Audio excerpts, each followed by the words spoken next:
Well, hi, y'all.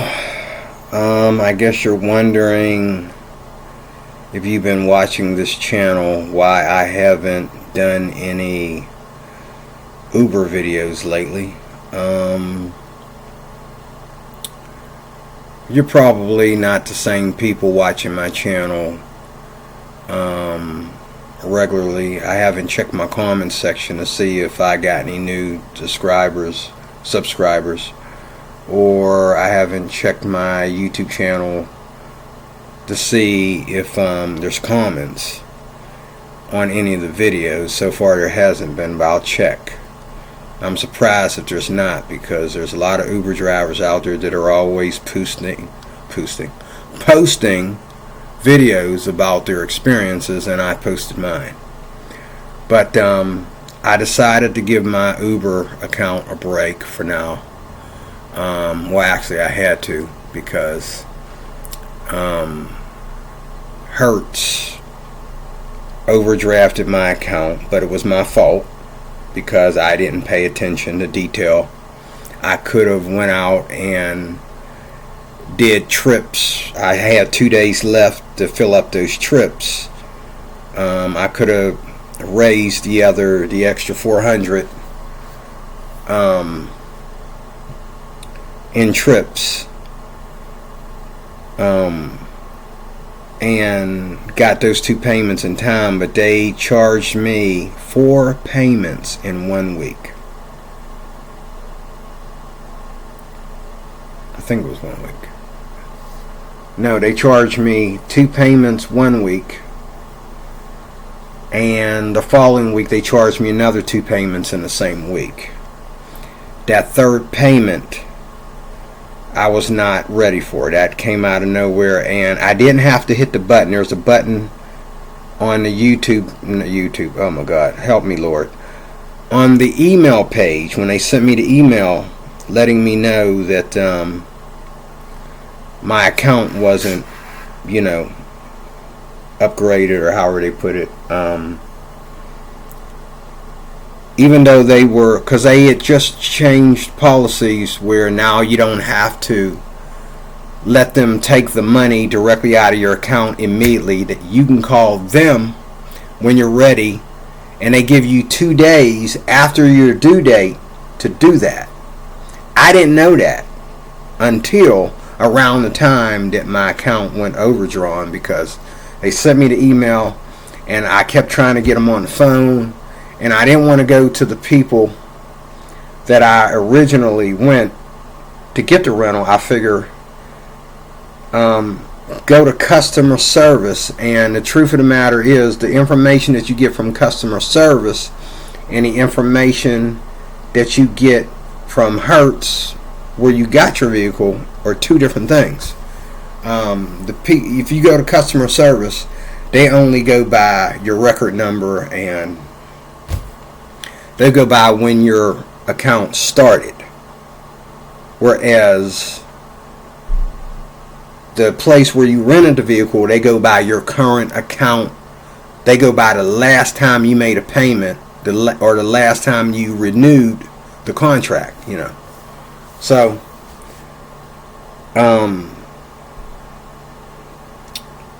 I decided to give it a break. My account was completely overdrawn, and I was dumb enough, because I was brand new card, I was going to distribute my money through different accounts so I would be protected, but this happened before I did that. Okay, my account got zapped, and that's all the money I had. Now I'm in a situation where I got appointments this coming Monday and Tuesday to sit down with people for all kinds of health benefits and all that kind of stuff. And it's embarrassing. It's really embarrassing. And all it was that push of that button on that email. I should have waited before I pushed that button and put my information in there, because I found out after I did that, and I called my bank and everything, found out that I could have took at least 2 to 3 more days to get all the money in there that I needed on the card before pushing that button. But I didn't know that, and so that money's gone, and that's all the money I had. And what my problem was when they put the car in the shop, which was their choice, not mine. They wanted the car inspected, which it didn't get inspected, but they found out things needed to be fixed. So it got fixed. No cost to me, thank God. But they took a week off, and I was trying to find out. And I went over their head instead of just calling the guys that told me to put the car in the shop, the actual dealer where I got the Hertz from. I mean the vehicle from. I decided to go over their head and just go to customer service, and customer service don't know the facts. And so that just held me up. And, you know, it was too late. When I really found out what's going on here, it was too late. My account is already zapped. You know, so now I guess I got to go find another way to make money, because I was getting into doing this for a living. I threw everything else away to do this for a living because I thought it would work out, and that's what this video is about. You know, we learn from our mistakes. We learn, you know, if you're going to be out there, if you're going to use a credit card or you're going to use a bank card to do anything, you got to separate your business money from your other money. If you work a rinky-dink job and you have a business, separate them two things. You know, like if you have an Uber card, nothing goes into that card or comes off of that card except Uber. And if you have money that is your net, separate your money from your bill money. Don't have your bill money and your money, like the money that you use for groceries or to go out and eat or to go to a funeral or for gas for your car on your free time or whatever. Do not use money that you pay your bills with for those natural cost of living practices. Separate your bill money. Like you have a card that you don't touch and your bills come off that card. If you got a business, your business interactions come off of a separate card. Okay, this is where I made the mistake. And you should have a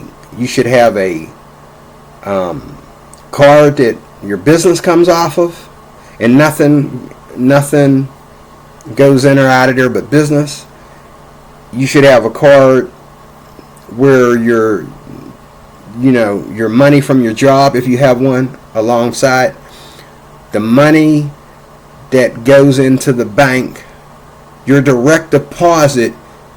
You don't mix your bills with your cost of living. You take the money off the direct deposit and you leave in there, you take your net off the direct deposit and you leave your bill, you leave the rest for your bills. You take your money out. Nothing comes out of that direct deposit but your money for you. You know, everything else stays in there for the bills, and then, you know, you put money on the card. You don't take anything out of the card. And then you should also have money laying around the house. It doesn't have to be a lot, anywhere from, you know, $100 to $500 in a small safe or rolled up in a piggy bank or something like that nobody knows or expects it to be there. You just have that money hidden for things that have happened to me over the last 2 weeks, where, you know, my refrigerator's empty and I'm even running out of toilet paper. Okay, and this is all my fault because of the way I handle my finances.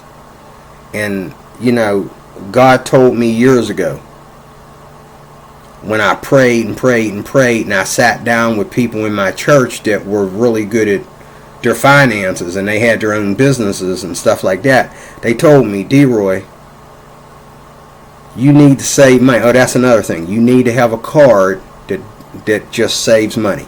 You need to have a savings account that saves money. Now, everything doesn't have to be on a card, but if you're going to spend anything, it has to be on a card. Anything where you take money out has to be on a card. And if you're going to pay bills that ain't automatically deducted, then you need to have a card. So now you can either have a card and put your bills on a card, or you can just take your net off your bank account, okay, and don't take anything else off of it until all your bills are paid. And just, then you should have a card or an account where you're just putting money in there to save it and don't touch it. And you should have money sitting around the house, hidden in a sock, hidden in a drawer, hidden somewhere. Because cards can be manipulated. They can overdraft your account. They can lock down your account. You don't know how many times somebody took something out of my account, and it might have been only like $13. They did this to me. I was at Denny's restaurant one time, and my card got locked down. There was an account that took $13 out of my account, and they called me about it. They said, "Oh, you have a transaction going in your account that we're not sure about." And I says, "Oh, well, if it comes out again, I'll give you a call and let me know if it comes out again, but I don't know. It might have been one of these places inside one of the malls or something that I spent money on, and I just didn't know how that comes in my card. I took so many transactions off my card, I don't know. But they felt that it was a transaction that wasn't supposed to go through my account, because to them it was, unclear where it was coming from or whatever. And the store name was there, but sometimes you walk into a store, and when they transact that money from your card, that's not what they call themselves. They don't call themselves the title of the store. They might title themselves the company that owns the store, and so you don't know. But anyway, I'm in Denny's family restaurant one day, and I'm ready to pay for my food. And thank God there was a bank right across the street. The bank that I'm affiliated with was right across the street. And I went over there and tried to draw the money. I said, the money's on my account. I think I had about like $500 on there or something. And I'm like, I got money on my account. I know. I'm sitting there eating, and I get done eating, wipe my mouth. I'm happy. I'm ready to go. Got my takeout, my dessert ready to take home with me, my coffee. I'm on my way out the door. I go up to the counter and pay for the food. I said, and leave a tip. Give the waitress $5, And the next thing you know, it didn't work. What? It didn't work. What? What's going on? I know I got money on my card. I was even checking my account while I was sitting there eating food.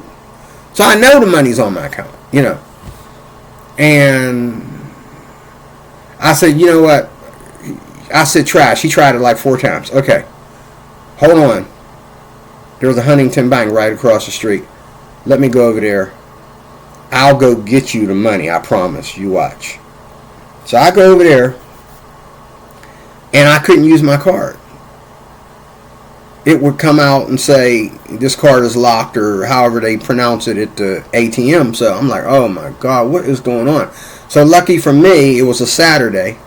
Thank God the banking, automated caller, they're 24/7. They were open on a Saturday. So I called them, and after waiting for about 15 minutes for someone to answer the phone, they answered. And I forget what they said, but we were able to unlock my account, because I said, look, if I go back over there and I don't pay these people, they're going to call the police. And, I'm the only black person in the restaurant. Okay, I look really bad if the police come there and my black behind look like I tried to, try to get free food. It looks really bad for me. I said, come on, you got to unlock my account. And she asked me a series of questions and all like that. And I forget why she said she locked my account, because I was supposed to call them and I didn't see an email or something. I didn't expect no email from my bank, but I didn't respond to an email or something like that. That's why they shut down my account, because that same person came back and took money out of my account again. So they locked down my account. And I said, well, could you at least, so she opened up my account and let me use the ATM. And then I was able to pay her, and she was like, you still want to leave a tip for the waitress? I said, oh, sure. Everything I told you, just take it out. We're good. I'm sorry about the inconvenience and all like that. And but then I ended up, when I got home, I had to shut down the card, and I had to wait for almost 2 weeks for a new card. I did have to shut down my card. I've been with Huntington Bank for years, and 3 times I've had to wait because something came through my account. Somebody found out my account number, and we use Amazon, and Amazon will send us somewhere else if they can't give you a good price and all this kind of stuff. You go online, and that's the thing. People are able to peek in there somewhere and find out your account, and then they try to take money off your account because they got your card number or whatever some kind of way. And I told the bank, I said, I don't order from nobody but Amazon. Prime, one time, I almost closed my account one time because Prime, they always try to, you keep hitting that no thank you button. Like when they try to get you to join the Prime membership, I always say no. And I found out you got to say no 3 times because they're going to ask you 3 times. Even when your account rolls up and you're ready to check out, they put that Prime logo on there again. If you don't pull it off of there, if you don't say no thanks, you're with Prime. When you already said no, I don't want it. Give me the regular price, I'll take it at cost. They will still try to get you to join Prime when you check out. And so now I've learned it because they've done that to me twice. And then they charge me for Prime membership. First, I'm like, okay, I thought the payment was this. It's cheaper. Well, praise the Lord, But then within 2 days later, they charged me for a Prime membership. I said, I told you I didn't want no Prime. I said, no, thank you. So now they got to decline the payment, and they got to put that payment back on my card. It's a mess. With these cards, these banks can do, and your bank is getting to the point where it's no safer than one of them Walmart gift cards or something like that. The only difference between your bank card and all these new cards coming out is that you can use your bank card as a credit card, where these other cards, they got restrictions. And that's another thing. They'll sit there and tell you that you got all these freedoms on the card, and then all of a sudden you're trying to get yourself out of a jam. Oh, that card won't work. That's not a credit card. It's a debit card. So let me see. It won't work. You can't buy this item with that card. But they don't tell you this in the terms and conditions. So this is what we go through, But in closing, this is what,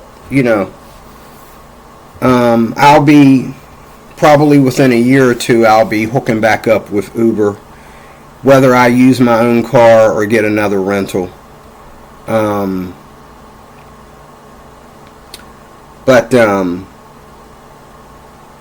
love being out on the road. I love, especially in nice neighborhoods. I love Pittsburgh. I hate these douchey neighborhoods of Pittsburgh.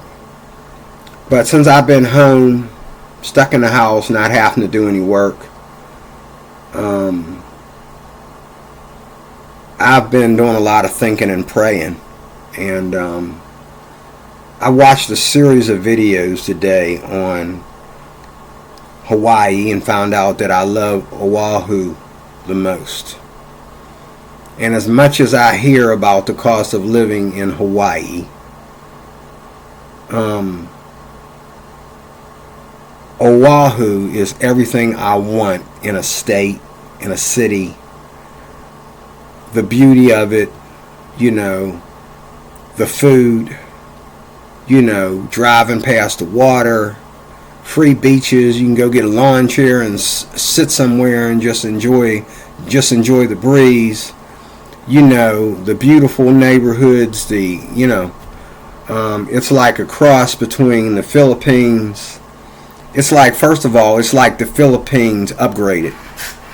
You know what I'm saying, out there with the demographic of people, as well as all the beautiful towns with the fancy palm trees and all that kind of stuff, you know, just blowing on you everywhere, and the same kind of action that goes on in the Philippines, the crazy rainstorms and the typhoons and different things like that. But everybody's packing up and moving to the Philippines, and even the Philippines is starting to get expensive because, you know, that's also an island. You know what I'm saying? And a lot of stuff it costs them to feed all these foreigners, you know. So, I've always, you know, I've always been fascinated with Hawaii ever since when my mom been there. She been there once. I don't know how we were broke. I mean, this happened before I was a kid or while I was a kid being babysitted. I don't know. But somehow she been to Hawaii, and she, you know, I don't know how, but you know, we was broke all my life. I don't know where she found, you know, but I guess this was before she had me. She been to Hawaii, you know. She been to a lot of places before she had me. You know what I mean? I guess I'm the camel, the straw that broke the camel's back. I don't know, but ever since my mom would talk about Hawaii, and ever since, you know, you can't talk about the ukulele, which I'm a ukulele student. You can't talk about the ukulele without talking about Hawaii. And you get all these Hawaiians who are the best ukulele players in the world. The mainland cannot compare to, nobody plays ukulele in the mainland as well as people who've been born and raised in Hawaii. If you started off in Hawaii as a star, even if you left Hawaii and moved to the mainland, okay, nobody plays, you know, ukulele like that. Nobody plays ukulele like Tamani Gardner or Jake Shimokuro. It ain't gonna happen. But you know, especially Oahu, I'm really, really fascinated with Oahu. Oahu sounds like, or looks like, it's calling my name. It really is. I feel a connection to, I really, really feel a connection to it. And I believe that, I want your opinion on this. I believe that the cost of living in Hawaii in general is horrible. It's brutally unfair. And there's people have said that they really need to treat the locals better, because the locals are suffering. And, you know, it's like, you know, when you go there as a foreigner, you know, you go there, you decide how much it's going to cost, and you go there, and it's over. And I gotta admit, you know, I don't need to visit the place. I'm not looking, you know, if I go over there as a tourist and visit the place, that'll be the only time I was able to afford coming over there. Now, I'm thinking, if I go to Hawaii, I'm there to stay. That's how much I'm confident about me enjoying the idea of living in Oahu. I haven't been out there. I haven't smelled the air. I haven't felt the heat. I haven't felt the wave of the ocean or anything. I don't know what I'm going to breathe getting off the plane. But when I finally make it over there. But I feel like it's calling my name, and I feel like I don't even need to even visit the place first. I feel like pack up and go. Now, obviously I can't do that, especially right now. But I was thinking, and you can, if you know anything about moving to places like Hawaii, don't lie to me. Because if you ain't never been there, you don't know. And if you ain't got no friends or relatives there, you don't know. But be honest with me. I'm asking for your opinion. But if I were to have, like, if I was to get into real estate, which I've been encouraged by other Uber drivers who do Uber on the side. They would never do Uber full time because they don't have to. They do Uber on the side while they are doing real estate. And this one Uber driver who was a real estate agent, he told me that if I got into real estate, I would not be disappointed. Get into it, take the course. And the course is real easy. It's like a course that you do online. The trick is you got to pay for your licenses and insurances and stuff like that. I've been through that stuff because I was an Amway. What do you call that? I was an Amway IBO for about 2-3 years. It didn't work out. So, and then Uber. Uber's a business. If you are an Uber driver, you are an independent contractor. Okay? And that takes good investment. And what happened to me happens to business people all the time. The problem is it all came off of one card, and business people don't do things that way. Business people separate their money into separate accounts. That way, if something gets zapped, then you can go to one of your other accounts and say, okay, I'll pay this bill later, or I can't pay this bill for now, I have to deal with this, or, and they have savings, they have money that they got saved up. Before you go into a business, you have to have enough brains to save up money and to have money in accounts that don't get touched. The first time I tried to save up money, I made a commitment to save up money. Everything fell in on me. And there was something else I had. Like I had my tax exemption back from a student loan. And what I should have did was turn that around and spend that on the student loan. It was my money because it's the aftermath of what I got. It was a change back from the grant. What I should have did was save that money up and pay off my student loan. I don't think it would have paid off the whole student loan, but it would have paid off half of it or more than half of it. But all that money, when that student loan, when the taxes from that student loan came back, my taxes coming back from that, or however that went,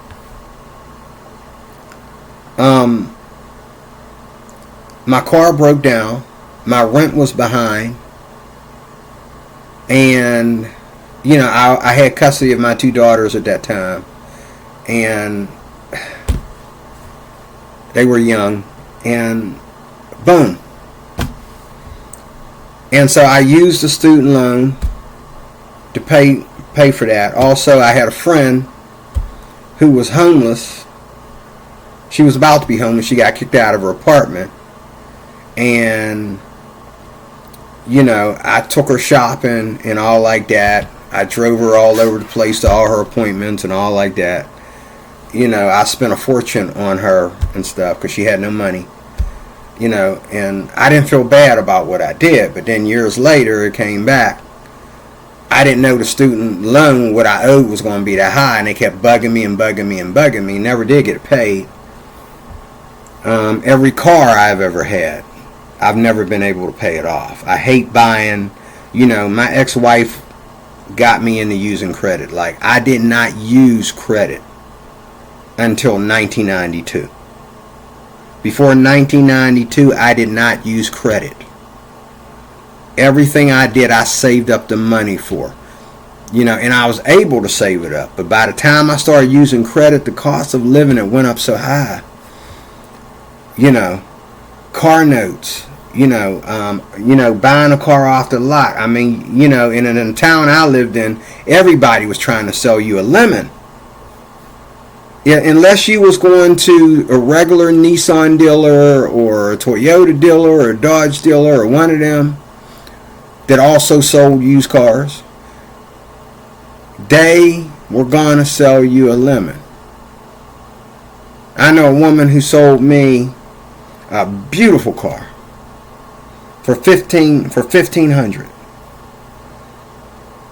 Okay?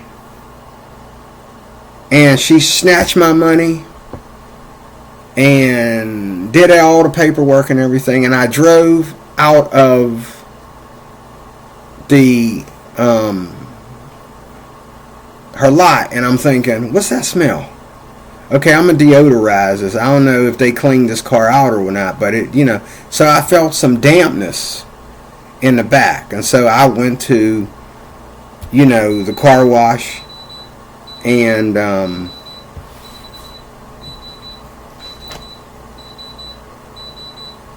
hold on a second.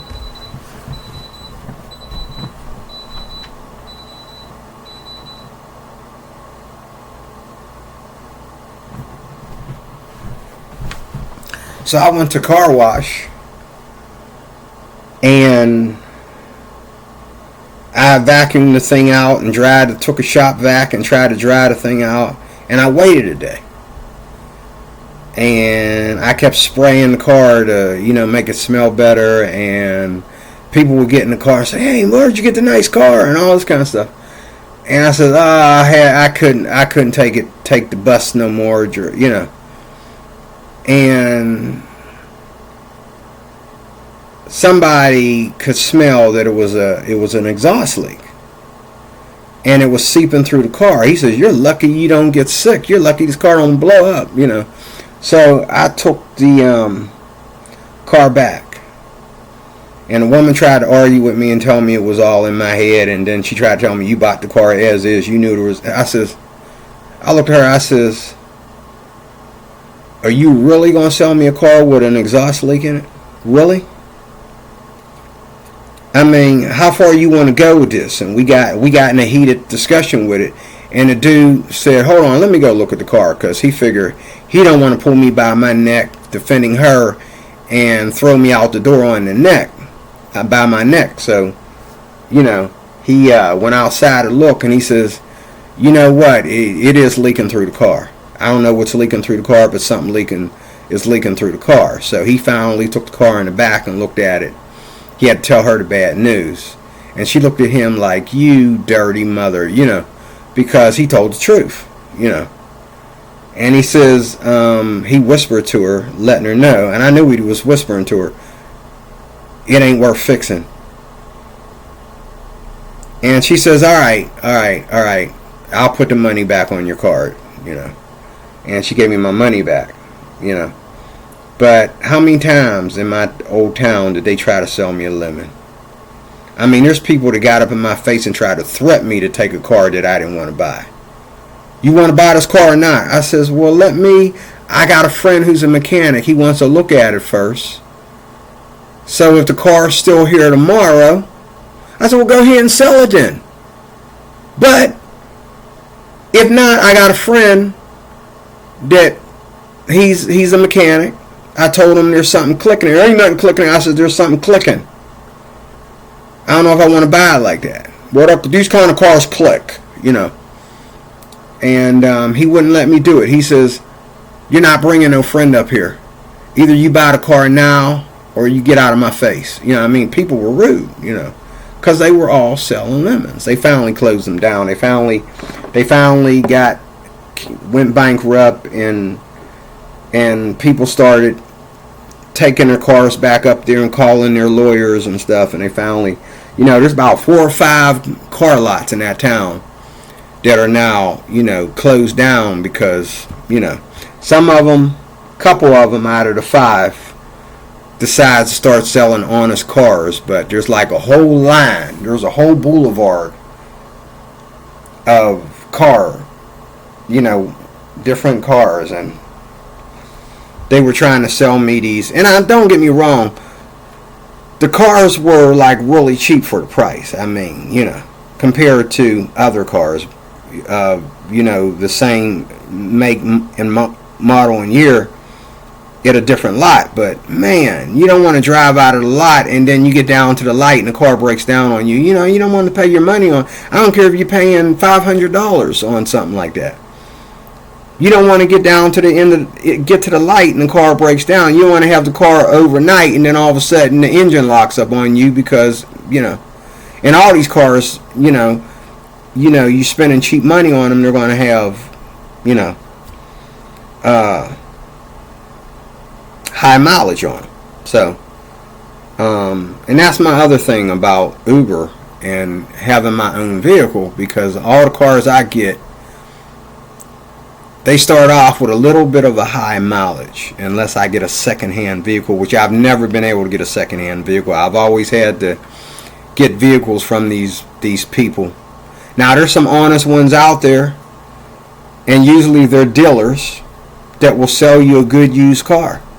A used car that they fix. They'll even give you the receipt, When I recently, about 5 years ago or more, had my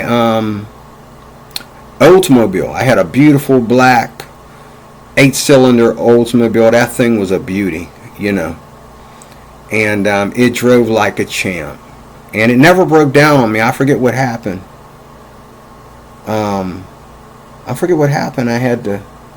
I sold the car. It did start giving me some trouble at the end. I forget what happened to that car. I forget what happened to it, but something happened to it, and I know what I did. Something happened to it. It needed something fixed, and it wasn't nothing really that big, but I didn't have the money to pay for it to get fixed. And so what I did was I took out a car note, and I traded that car in as a down payment for the car note. And I'm thinking, man, I gave them a nice car. That car was good. I should have never did that. I gave them a good car, And that was a good running car. All I needed to do was, I don't know if it was a bearing. I think it was a bearing or something. And, back then, as old as that car was, you could have took it somewhere and got it fixed by a friend or somebody that knows how to do that kind of work. But I was too in a hurry to get it resolved. I didn't want to do all that. I could have parked the car and got somebody to fix it, but you know how it is. I was too unrelaxed to do that. I figured I'd just go get another car, because I just had this feeling like I've had this car for a while. I love it, but it's dying because the miles were high. But I had it for about, out of all the cars I've had, I had that one for about 2-3 years before that happened, and when I bought the car, the guy was actually an Oldsmobile dealer. He was an Oldsmobile dealer and something else. I think he was Oldsmobile and Pontiac, one of the two. He was a dealer of 2 different brands of cars, and Oldsmobile was one of them. And he had done a lot of work on that car. He showed me the receipt, and the mileage wasn't that high when I got it. It was, probably near the 100,000 mark, probably about 99,000 or something like that. When I got it, I think it was like 50,000, 40-some thousand, somewhere in there. And then by the time it started acting up, it was over the 100,000 mark. But it was a good running car, I think that Nissan Rogue that I had with Hertz was over 100,000. and that was a rent. That was a rental, and it was over 100,000. And as long as it's running, they don't care, you know. But I'm really, really, really wanting to get my life together, and I really am getting to the age where there's going to be a lot of jobs I'm not qualified for, and I really don't want to be qualified for them. I mean, I'm getting old. I don't want to work these rinky-dink jobs chaperoning these kids, you know. I'm tired of doing security. Industrial jobs never pay enough. They don't. I done got tired all over again of doing security after what I just went through recently. The last 2 security jobs I've had, and I'm tired of, you know, rinky-dink, you know, industrial jobs where they're all given to the temp agencies now. So you work for so many months and then you're out the door looking for a job, you know, no matter how good you did, you know. And back in the day, after you did so good, you became company. Now they don't even do that no more. They just hire temps and they lay them off and get new ones in. That's how they keep business flowing. And they don't even go after the ones they laid off. They want new ones. No matter how good you did your job, they want new temps. You know, I'm tired of that, you know. And, you know, I used to be a housekeeping supervisor and a housekeeper, you know. And I worked my way up to being housekeeping supervisor, you know. And I had to deal with some lazy people, and I had to deal with some ignorant bosses. And I'm just not, I don't want to go back to that, and that never pays enough. You know, now I gotta admit, I could work for UPMC as a housekeeper. They pay pretty good, you know. That's a job, you know. That, you know, I'm going to a job fair this coming Tuesday, so we'll see. You know, we'll see what happens, you know. But let me know what you think about me moving to Oahu. Do you think that if I was to get into a good business and make passive income, would that be enough? What if I got into real estate and it worked out for me? Would that be enough to move to Oahu? Because I really want to get there. And what if I bought my house before I even moved to Oahu? What if I bought the house first before I settled in Oahu? Would that?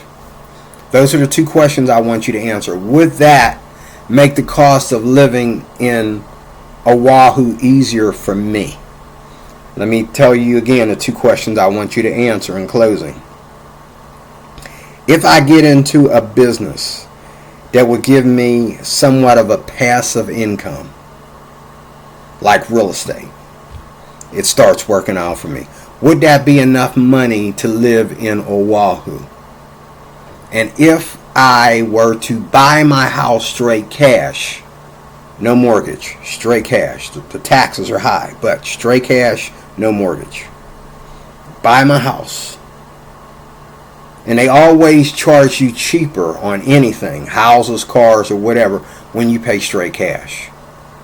They give you the costs for to finance the house or to finance the car. But if you pay straight cash, there might take a couple $100 or $1,000 off the price. It depends. Okay, and I've been through that a lot too, because I've bought cars that they wanted, you know, me to pay it for so many days. Pay here, buy here. And I just paid straight cash. I says, no, I'm paying straight cash. Why do I have to pay finances when a car is only $4,000 or $5,000 or whatever? Why am I paying, you know, installments? And when I paid them straight cash, they let me know that the taxes that I was going to pay was going to make it like $5,000, whatever. That's going. I'm paying it. I'm buying it at cost. It's straight $4,000 now, you know, or something like that. But And it's been like that with everything that I've ever paid straight cash for, that, you know, whether it was furniture, cars, or whatever. Never owned my own home, but what if I did pay straight cash $350,000 straight cash for a home in Oahu?